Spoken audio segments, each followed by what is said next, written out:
तो आज की वीडियो में हम इंडक्टिव इफेक्ट के बारे में पढ़ने वाले हैं, जो कि हमारे जीओसी चैप्टर का ही एक अगला टॉपिक है। पिछले वाले लेक्चर में या वीडियो में हमने देखा था कि ये जो इंडक्टिव इफेक्ट है ये होता क्यों है, यानी कि जो इलेक्ट्रॉन डिस्प्लेसमेंट इफेक्ट्स हैं वो होते क्यों हैं, उसका रीजन क्या है। तो अब हम आगे बढ़ते हैं, तो चलिए शुरू करते हैं। तो इंडक्टिव इफेक्ट की पहले हम एक बार डेफिनेशन पढ़ते हैं, उसके बाद इसको समझेंगे कि ये डेफिनेशन का मतलब क्या है, इसका रीजन क्या है। Inductive effect is a permanent polarization of electron in one direction of the molecule. ठीक है, inductive effect is permanent polarization of electron in one direction of the molecule.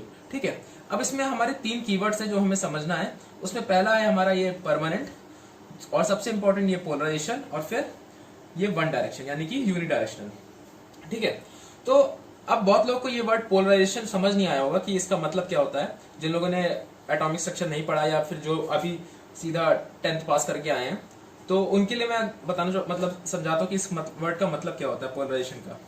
तो हमें पता है कि जो जितने भी कोवेलेंट बॉन्ड बनते हैं वो दो तरीके से बन सकते हैं, या तो वो लाइक बनेंगे या अनलाइक बनेंगे। मतलब या तो कोवेलेंट बॉन्ड के दोनों एटम्स क्या होंगे, सेम होंगे, जैसे कार्बन कार्बन, ये क्या है, लाइक है, क्या है, लाइक है।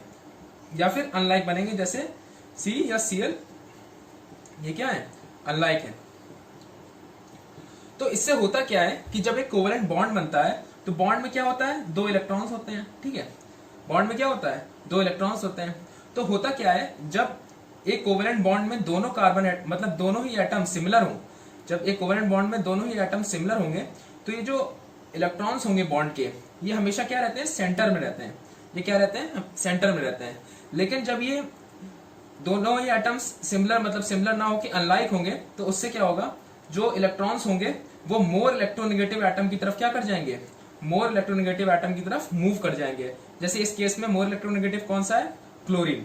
ठीक है, ऐसे आप थोड़ा एक अलग से एग्जांपल लेके समझिए कि जैसे मान लीजिए एक पर्सन ए है। ठीक है, एक पर्सन ए है और एक पर्सन बी है। ठीक है, ये एक टग ऑफ वॉर हो रही है। ठीक है, जैसे हम रस्सी खींच बोलते हैं हिंदी में, एक टग ऑफ वॉर हो रही है। ठीक है, और ये हमारा फिनिशिंग लाइन मतलब मार्किंग मिडिल पॉइंट है। ठीक है, तो अब अगर ए और बी दोनों ही सिमिलरली पावरफुल है, मतलब ए और बी दोनों ही बराबर की ताकत लगा सकते हैं। ठीक है, जैसे दोनों ही, ये भी 10 न्यूटन का फोर्स लगा सकता है, ये भी 10 न्यूटन का फोर्स लगा सकता है। ठीक है, तो जो मतलब एक रस्सी का एक पॉइंट जो है वो कलर करते हैं ना बीच में कि सेंटर पॉइंट कौन सी रस्सी की, तो वो क्या रहेगी, जो सेंटर पॉइंट रहेगा, जब दोनों ही बराबर का फोर्स लगाएंगे तो वो तो मूव ही नहीं करेगा ना, वो तो हमेशा सेंटर पे रहेगा।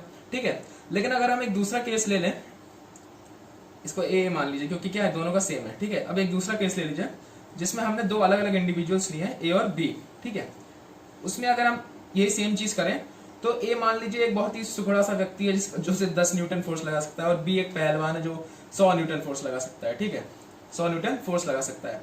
तो ये क्या होगा, ये जो रस्सी होगी उसका जो सेंटर होगा वो क्या होगा, बी की तरफ भाग जाएगा ना बी की तरफ, क्योंकि बी क्या है, ज्यादा फोर्स लगा सकते हैं, वो क्या है, ज्यादा स्ट्रॉन्ग है, ज्यादा शक्तिशाली है, तो वो क्या होगा, बी की तरफ मूव कर जाएगा।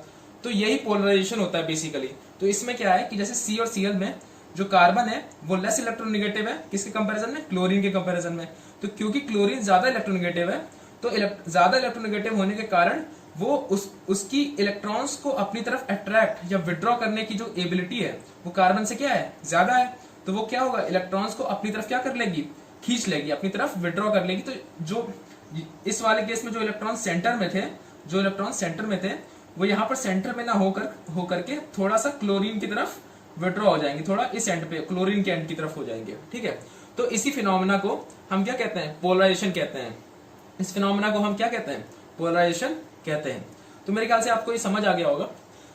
अब इसको हम और भी तरीके से एक्सप्लेन कर सकते हैं कि जैसे क्वांटम में होता है कि इलेक्ट्रॉन्स को हम पार्टिकल ना मान के क्लाउड मानते हैं, लेकिन उसकी कोई जरूरत नहीं है। आपको ये बेसिक सा फंडा यही है कि इलेक्ट्रॉन्स क्या होते हैं, मोर इलेक्ट्रोनेगेटिव एटम की तरफ मूव कर जाते हैं, थोड़ा सा उसकी तरफ विड्रॉ हो जाते हैं। जैसे कि इस एग्जाम्पल से आपको समझ आया होगा कि क्या हो क्या रहा है।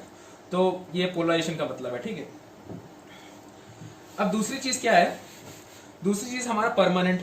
तो मतलब जब ये बॉन्ड बनेगा, ठीक है, तो बॉन्ड बनेगा तो ये जो पोलराइजेशन होना चाहिए ये क्या होना चाहिए, ये परमानेंट होना चाहिए। कि मतलब अगर यहाँ पे हमने एक कार्बन चेन थी, ठीक है, कार्बन चेन थी, उस पर अगर हम क्लोरीन लगा रहे हैं, ठीक है, तो क्लोरीन क्या करेगा, इन सारे इलेक्ट्रॉन्स, कुछ यहाँ पर इलेक्ट्रॉन्स होंगे, कुछ यहाँ पर इलेक्ट्रॉन्स होंगे, उनको अपनी तरफ खींचेगा। ठीक है, तो ऐसा नहीं कि हाँ थोड़ी देर खींच लिया उसके बाद वापस छोड़ दिया, ऐसा नहीं। कि अगर हमने लगा रखा है क्लोरीन तो वो हमेशा क्या होगा, क्लोरीन की तरफ ही क्या रहेंगे, हमेशा अट्रैक्टेड रहेंगे, हमेशा विड्रॉन रहेंगे। तो वो क्या होना चाहिए, वो हमेशा एक परमानेंट पोलराइजेशन होना चाहिए, वो एक टेम्परेरी पोलराइजेशन नहीं होना चाहिए। ठीक है। दूसरा inductive effect is permanent polarisation, ये तो हम समझ गए, of the electron in one direction of the molecule. अब इस one direction of the molecule का क्या मतलब है, one direction of the molecule का बहुत ही सिंपल सा मतलब है क्या, क्योंकि अगर हम क्लोरीन जिस डायरेक्शन में लगा रहे हैं एक ही डायरेक्शन में तो क्लोरीन लग रहा है ना, एक ही क्लोरीन है तो एक ही डायरेक्शन में लग रहा है ऑफ कोर्स ना, तो इलेक्ट्रॉन्स क्या होंगे, वो हमेशा क्लोरीन की तरफ ही क्या होंगे, विड्रॉ होंगे। तो वो ये कि one direction of the molecule होना चाहिए, ये नहीं कि अलग कहीं जा रहा है, कि लेफ्ट जा रहा है, कहीं राइट जा रहा है। जिस तरफ क्लोरीन है, जिस तरफ एक मोर इलेक्ट्रोनेगेटिव एटम है, उसी तरफ क्या होगा, हमारा इंडक्टिव इफेक्ट होगा। ठीक है। अब ये हमारा इंडक्टिव इफेक्ट की डेफिनेशन होगी। अब हम इसके आगे चलते हैं और हम इसके अलग अलग कैरेक्टरिस्टिक्स और क्या क्या इंडक्टिव इफेक्ट की अलग अलग प्रॉपर्टीज होती हैं उसको हम पढ़ते हैं। ठीक है। तो हम अब सबसे पहली कैरेक्टरिस्टिक इंडक्टिव इफेक्ट की पढ़ते हैं, या सबसे पहली प्रॉपर्टी इंडक्टिव इफेक्ट की पढ़ते हैं। वो क्या है, it takes place through sigma bonds not through pi bonds. इसका क्या मतलब हुआ कि जैसे आपको पता है कि अगर मान लीजिए कोई बॉन्ड बनता है, जैसे हम सीसीएल वाला एग्जांपल लेते हैं, सीसीएल वाला एग्जांपल लेते हैं, तो हमें पता है कि क्या होता है कि कार्बन क्या होता है कि दो तरह के, सबसे पहले आप ये जानिए कि अगर आपको नहीं पता है कि सिग्मा और पाई बॉन्ड्स क्या होते हैं, अगर किसी को नहीं पता है तो वो समझ लीजिए कि जो बॉन्ड्स एक्स एक्सिस के अलॉन्ग बनते हैं, जैसे ये एक हमने एक एटम लिया, ठीक है, कार्बन ले लीजिए, तो ये जो बॉन्ड्स एक्स एक्सिस के अलॉन्ग बनते हैं उसे हम क्या कहते हैं, सिग्मा बॉन्ड्स। यानी कि जो सिग्मा ऑर्बिटल के अलॉन्ग बनते हैं उन्हें हम क्या कहते हैं, सिग्मा बॉन्ड्स कहते हैं। ठीक है। जो बॉन्ड्स सिग्मा ऑर्बिटल के थ्रू बनते हैं उन्हें क्या कहते हैं, हम सिग्मा बॉन्ड्स कहते हैं। ठीक है। आपको ये तो पता ही होगा कि तीन तरह के हमारे ऑर्बिटल होते हैं, कि सिग्मा पाई और डी पाई। ठीक है। और भी होते हैं लेकिन हमारा काम सिग्मा पाई डी पाई से ही है, तो उसको जान लीजिए। ठीक है। तो सिग्मा बॉन्ड्स। ठीक है। और दूसरा होता है कि जो ऑर्बिटल सिग्मा ऑर्बिटल के जो परपेंडिकुलर होते हैं उन्हें हम क्या कहते हैं, पी पाई ऑर्बिटल। उन्हें हम क्या कहते हैं, पी पाई ऑर्बिटल कहते हैं। ठीक है। तो अभी पी पाई या पाई ऑर्बिटल भी कह सकते हैं आप, जैसा मन चाहे। ठीक है। तो सिग्मा ऑर्बिटल और पाई ऑर्बिटल, तो जो बॉन्ड सिग्मा ऑर्बिटल के थ्रू बनते हैं उन्हें हम क्या कहते हैं, सिग्मा बॉन्ड्स कहते हैं। और जो बॉन्ड्स पाई ऑर्बिटल के थ्रू बनते हैं उन्हें हम क्या कहते हैं, पाई बॉन्ड्स कहते हैं। ठीक है। तो ये आपको समझ आया होगा कि पाई सिग्मा ऑर्बिटल और पाई ऑर्बिटल्स क्या होते हैं। तो अगर कार्बन और क्लोरीन में अगर बॉन्ड बन रहा है तो ये बॉन्ड जो मैंने अभी आपको इससे पहले बताया था कि हम जो क्वांटम थ्योरी होती है उसमें हम ऑर्बिटल्स को, मतलब उसमें हम इलेक्ट्रॉन्स को पार्टिकल्स की तरह ना ट्रीट करके वेव या क्लाउड की तरह ट्रीट करते हैं। तो अगर हम इसका सिग्मा बॉन्ड का फिगर बनाएं और इस बॉन्ड का सिग्मा उसमें फिगर बनाएं क्लाउड के रूप में, तो ये कुछ ऐसा होगा कि कार्बन के ये जो सिग्मा ऑर्बिटल्स हैं और ये क्लोरीन के ऑर्बिटल्स हैं। तो जब कार्बन के सिग्मा ऑर्बिटल ये जो दो हैं और ये क्लोरीन के जो दो सिग्मा ऑर्बिटल हैं, ये आपस में ओवरलैप कर जाते हैं, तो उससे क्या होता है कि सिग्मा बॉन्ड का फॉर्मेशन हो जाता है। इसको अगर और अच्छे से बनाएं तो ये कुछ ऐसे हम शो करते हैं।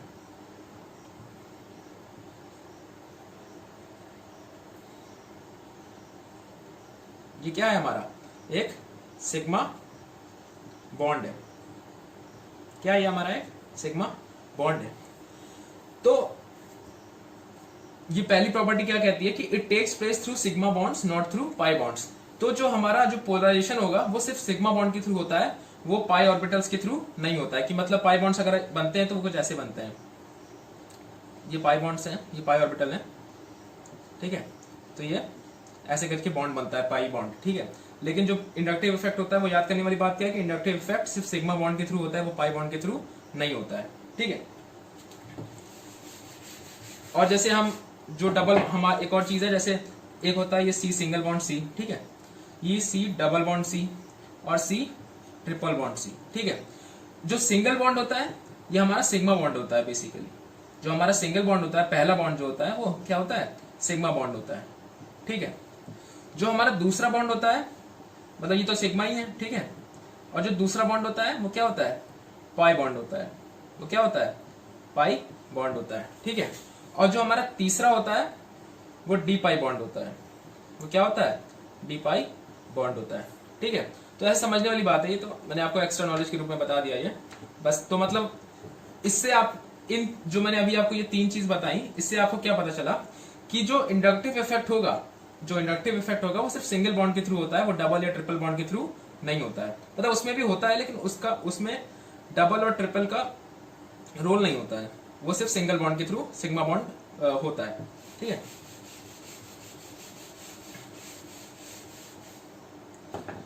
तो ये तो आपको समझ आ गया होगा कि पहली प्रॉपर्टी क्या, कि it takes place through sigma bonds not through pi bonds. चलिए हम दूसरे कैरेक्टरिस्टिक्स की तरफ चलते हैं। तो हमारी दूसरी कैरेक्टरिस्टिक क्या है कि it is a distance dependent effect. इसका क्या मतलब हुआ कि जैसे मान लीजिए ये एक कोई कार्बन चेन थी, ठीक है, ये एक कोई कार्बन चेन थी, ठीक है। तो अब ये दो और ये दो तो क्या है, सिमिलर एटम्स है, तो इसके बीच में तो इंडक्टिव इफेक्ट हो नहीं सकता। तो अब हमने इस कार्बन चेन में एक क्लोरीन एटम जोड़ दिया, ठीक है। तो अब क्या हुआ कि ये जो क्लोरीन है ये क्या है, इस कार्बन के मुकाबले मोर इलेक्ट्रोनेगेटिव है। ये क्या है, इस कार्बन के मुकाबले मोर इलेक्ट्रोनेगेटिव है, ठीक है। तो अब क्या होगा कि ये जो क्लोरीन होगा, ये इस बॉन्ड के इलेक्ट्रॉन्स और इस बॉन्ड के इलेक्ट्रॉन्स को क्या होगा, अपनी तरफ क्या करेगा, विड्रॉ करेगा, अपनी तरफ क्या करेगा, खींचेगा, ठीक है।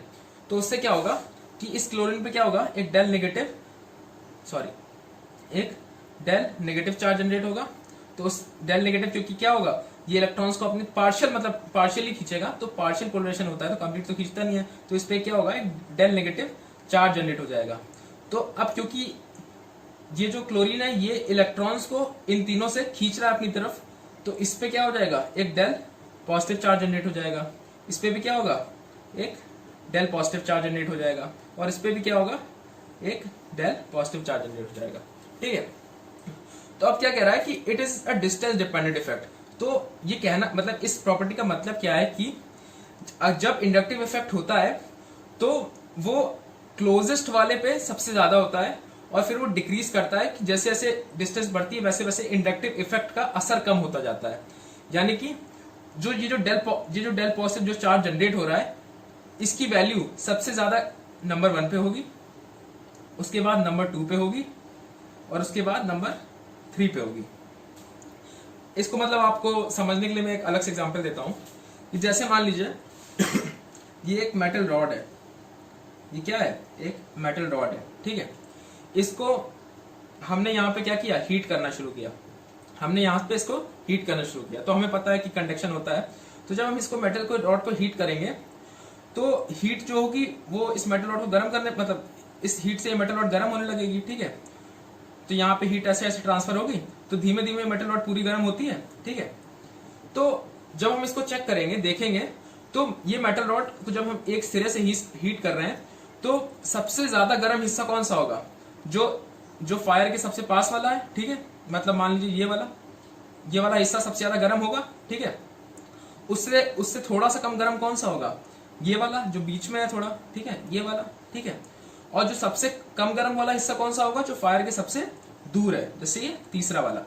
तो वैसे ही इंडक्टिव इफेक्ट भी है, जैसे यहाँ पे क्या है, यहाँ पे जो टेम्परेचर है वो डिस्टेंस डिपेंडेंट है, किसके अकॉर्डिंगली, फायर के अकॉर्डिंग, कि जैसे जैसे फायर से डिस्टेंस बढ़ता है रॉड में, वैसे वैसे टेम्परेचर क्या करता है, डिक्रीज करता है, मतलब वेरी करता है। तो वैसे वैसे एक मतलब आप क्लोरीन को फायर की तरह मानिए और रॉड को चेन की तरह मानिए, ठीक है।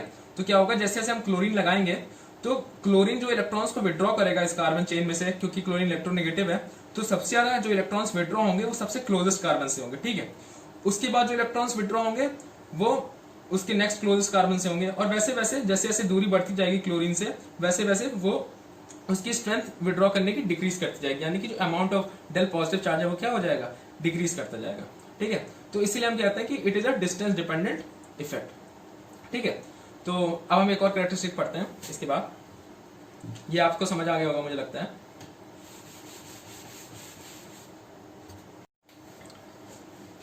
तो आइए हम अब तीसरी कैरेक्टरिस्टिक डिस्कस करते हैं।